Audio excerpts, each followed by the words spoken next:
This way. Right now, people think we're in like a dishwasher or something. It's like we're agitating. Does it look? You're live. I mean, we're live what we all look around. like. All right. All right. Oh, Mary's watching. Hi, Mary. It's going well. So, Laura Klusterman, the Executive Director of Badger Life Canada. I am here with Corey Taylor from the Taylor Foundation. Yep, absolutely amazing.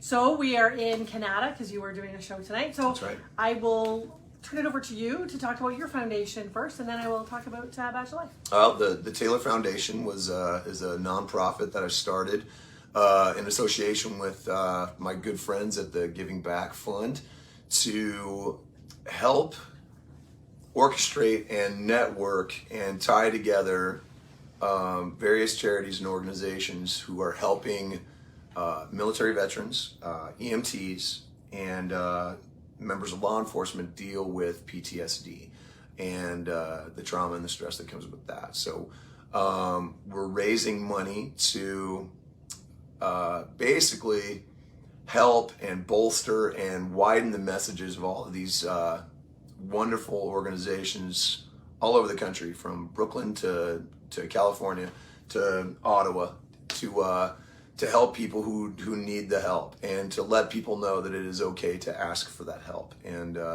that's where we're at. It's awesome. So Badger Life Canada, we are a national charitable organization, and we are about the same thing. We're about empowering first responders, Canadian public safety personnel. And just like Corey said, it's about the networking. There's all kinds of organizations out there that are doing some great things. Right. And we just kind of have to bring everybody together so everyone is working for the same cause. Right, exactly. Right?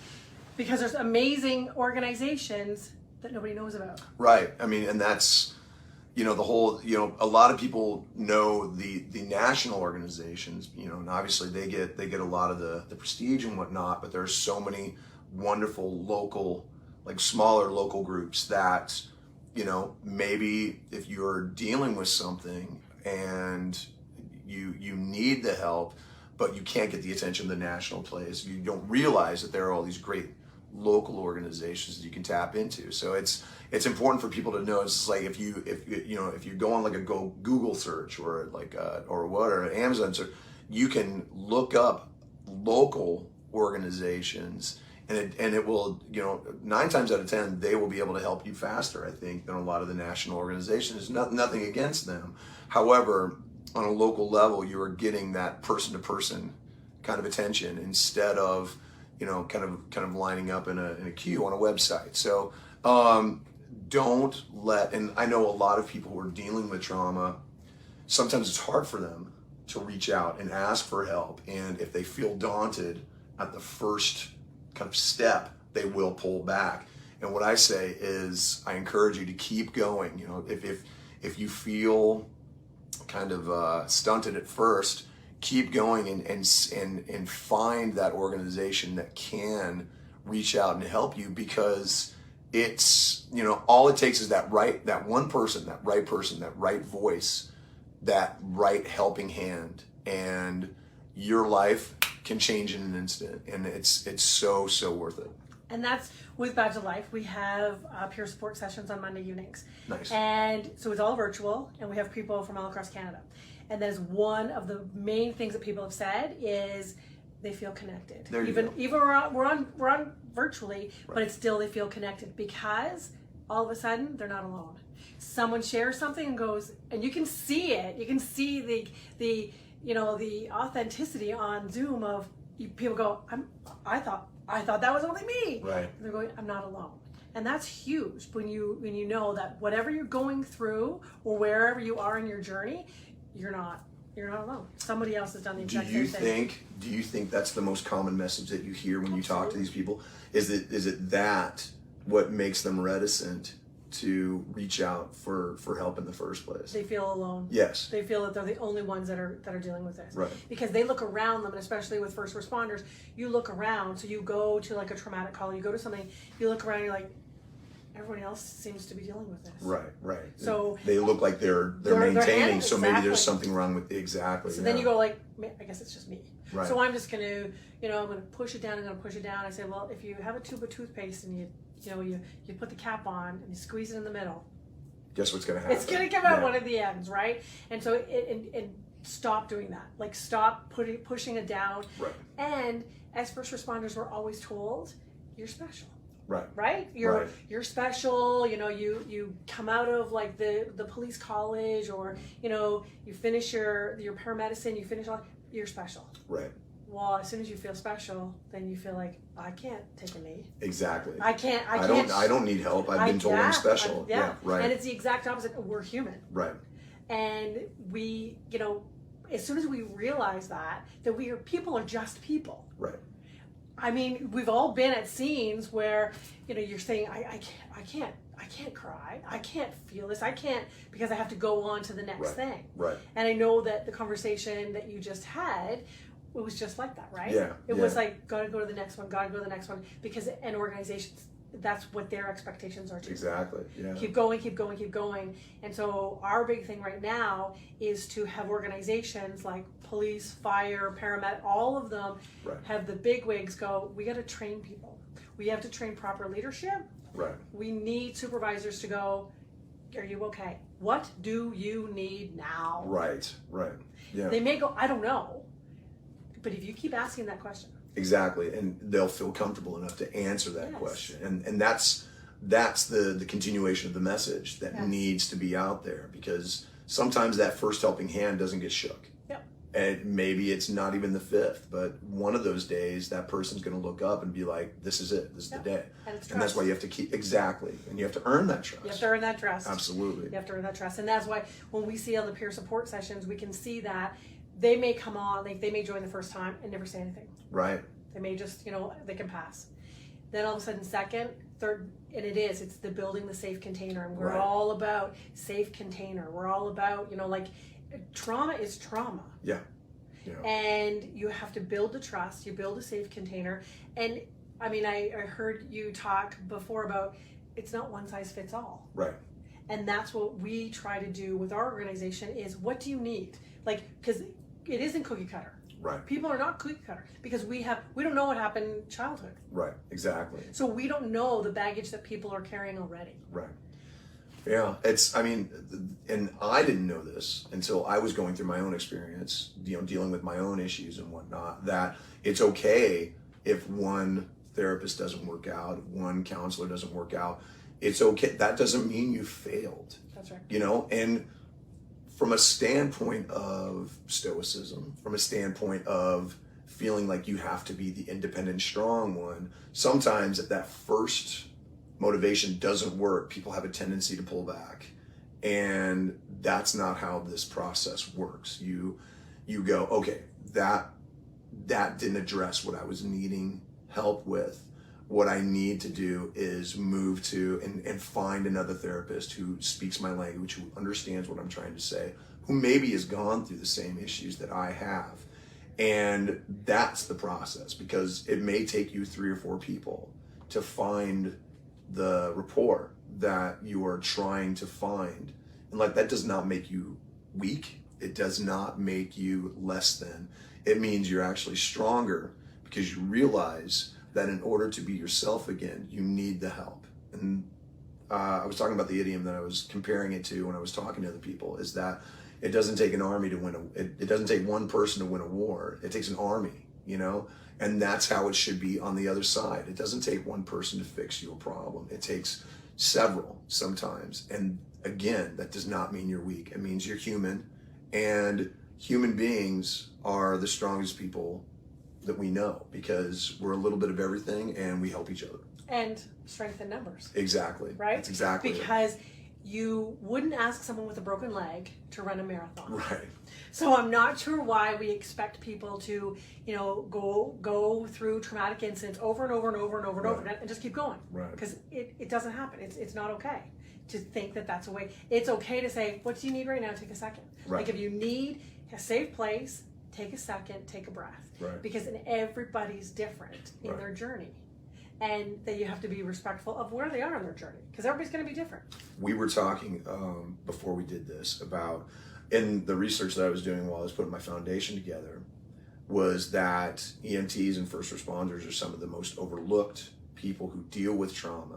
A lot of people, obviously, and rightfully so, assume that veterans deal with it, but law enforcement, firefighters, EMTs, they deal with it in a way that people don't even realize, because they are hit with this amazing trauma, this amazing emergency that has to be dealt with, and then everybody else kind of moves on, and they are left with the shock of that. And that, honestly, intuitively, that was one of the groups that I immediately wanted to include in my blanket for the Taylor Foundation, because I realized is that people who are trying to save lives need their lives saved as well, and it just makes sense when you really look at it on paper. The response we've had has been really, really amazing.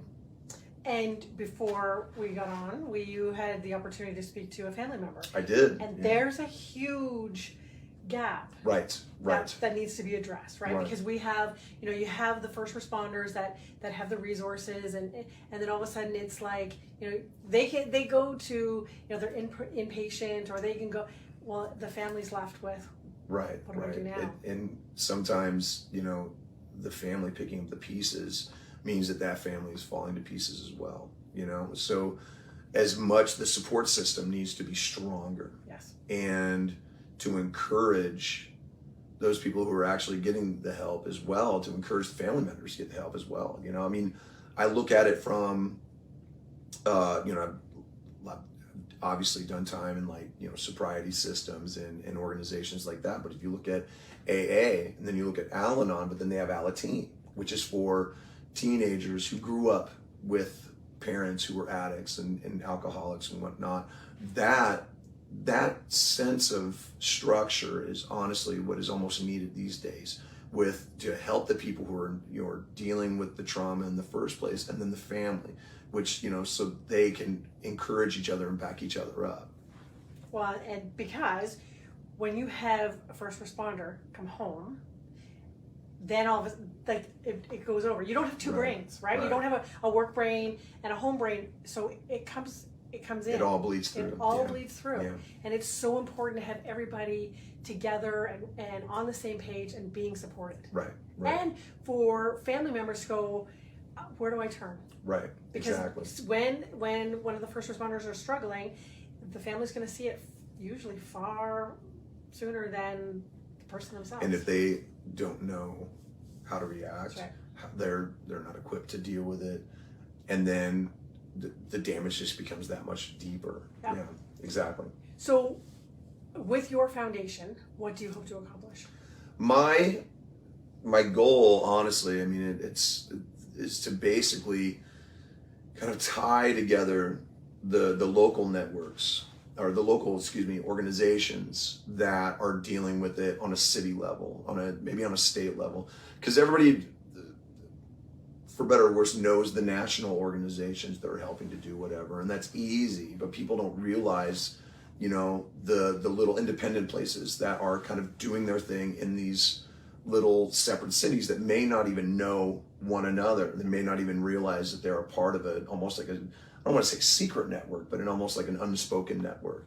So my goal is to get them talking to each other and to help them by raising money for them, and create almost like an underground local network or national network of these local places that can help talk to one another, and if they need help, they can contact somebody across the country. Yes. and maybe pass that stuff. So that's my ultimate goal, is to kind of tie this all together, because one of my observations over the years has always been, I see veterans struggling. I see former law enforcement struggling. I see people across the board struggling, and I'm like, but there are all of these networks and all of these things available for them. Why isn't more being done? Yeah.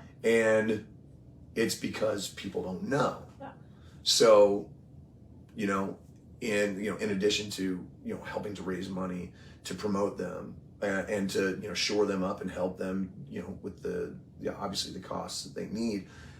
It's also to get their names out there, because if people don't know, they don't know. Yep. And in this day and age, we need all the help we can get. Yes, and I think, and get more people talking about it. Exactly. Yeah. Because there's certain illnesses out there that we're all over. Right. We have huge campaigns for them. Mental health, we don't. Right. It's still, we always say that we're hoping, we're reducing the stigma. Well, you know what? We got to transform the culture. You can't reduce the stigma unless you transform the culture. Exactly. Yeah. And it's got to be the whole, and don't just make it words. There's only so much you can say until you have to do something about it. Yeah. Right. Exactly. Don't make it a one and done. Right. Don't make it a checkbox. Right. Actually mean it. Because especially when we had this conversation, especially with first responders. Yeah. If it's not authentic, it's going to be shut down. People can see through it. They see through it like onion paper, and it's just like, why do I even have to deal with it? It's obviously, this is obviously a campaign. It's not somebody actually trying to do some good. So and you have to have the credibility behind you. Right. Right? Because you can say that you have programs and you have stuff like that. If you don't have the credible people behind you with the lived experience, right, with the with the ability to be genuine, authentic, what we always say on our virtual meetings is we literally, everybody wants to share and compare. We share to identify. Right, right. Because first responders, especially officers, love the one up. Well, we need to share to identify. Right. Because that's going to transform the culture. Right. By saying, you know what, I get it. I hear you, I see you, I understand you. That's a big one. And mean it. Mean it. Do you think organizations like your own are doing enough to encourage people to communicate in that way? Yeah. Because a lot of times, you're right, most people are just sitting there waiting for their turn to talk instead of hearing what the other person is talking about in the first place, so they can empathize and they can identify with it. Is that something that you maybe should be kind of integrated into more of the dialogue, more of the teaching, more of the counseling? It's huge. Peer support is huge. Right. Peer support it plays such a huge role in therapy. Right. It's not instead of therapy. It's a role, it's like anything else, right? If diet, you can't run your way out of a bad diet. That's, oh God. Right? If my wife was watching this, you just heard it here first, and I get it now, okay? No more cookies, fine. Yeah, you can't outrun a bad diet. God, I've heard that enough. So it's the same as if it's in conjunction with, right? Right. Well, peer support all of a sudden, because you can have, therapy is, everybody should have a therapist. Exactly. Everybody should have a therapist. Yeah. And then you add, the peer support, then you add the sense of community that you've found, you have, that it's not just you. Right. And it's your peers. And peer support, for the most part, is holding space. Yeah. That's, I don't just, and that's what we do, and we have, and they're trained. Right. So you have, and I think organizations need to look at that a little bit more, because you add the leadership component of positive leadership, right? And knowing where your people are at, what your people need, and then all of a sudden, then you add in peer support. Then they know who they can talk to, right? With the trust factor. I think that's where you, and to me, it's more cost effective than having someone struggling and going off. Right. Yeah. Be proactive. Right. Be more proactive. And I think a lot of that comes down to fighting that stigma as well. Is fighting through that. Look, some of us grew up in places where you were just expected to suck it up, and sometimes that works if you're dealing with everyday shit. But when you're dealing with real trauma and real life-jarringly shocking experiences, that doesn't work at all. And you have to let go of that stoicism. And I've used that word so many times today, because that's what it is, you have to let go of that, stiff upper lip and go, you know what, I can't believe I went through this. I need to talk to somebody. And once we do that, once you realize there's a time and place for stoicism, and then there's a time and place to go, you know what, I need to talk to somebody. Yes. Once we get there, and once people realize that you're actually stronger by showing that you need a helping hand, I think we'll actually start to make some moves and make some good headway. Vulnerability is power. Exactly. Because you show more of yourself, and the more you show of yourself, the more you know yourself, and the stronger you become. Yeah. Exactly. And then that's going to transform the culture. Right. So, and that's what we said before, is like, for organizations like Badge of Life Canada, we can take it to a certain level, and then when we have someone like you come out and go, no, now we're going to up it a notch. Yeah. Now we're going to make it. Now here's my voice, and you're going to listen. Right. And that, I think, is huge, and that's what I'm so appreciative of, is the fact that you've taken, number one, you've taken the time, because I'm gonna put it right. I have no idea how you do it. I have no idea how you've done the grueling schedule. I sleep while I'm working. It's just like, that is absolutely amazing.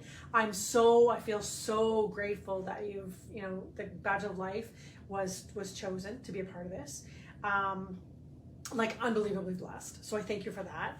And I think that's a big one to say for people out there to go, oh my gosh, this isn't just a thing that we hear, because through the pandemic we heard it, right? We heard, the fluffy kind of like resiliency. We heard all those magic words. Right. Well, now it's tarnished. Right.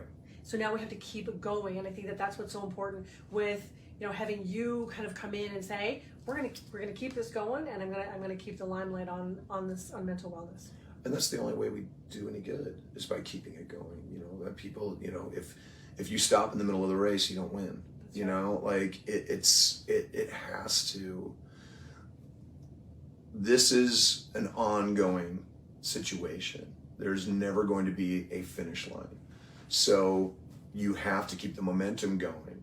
Even it's going to slow, it's going to speed up, it's going to ebb, it's going to flow. But the more that we get that out there, the more that, even if it slows down, the net's going to spread. Yes. And we're going to get more people who need the help, and those people are going to get the help they need. Yeah.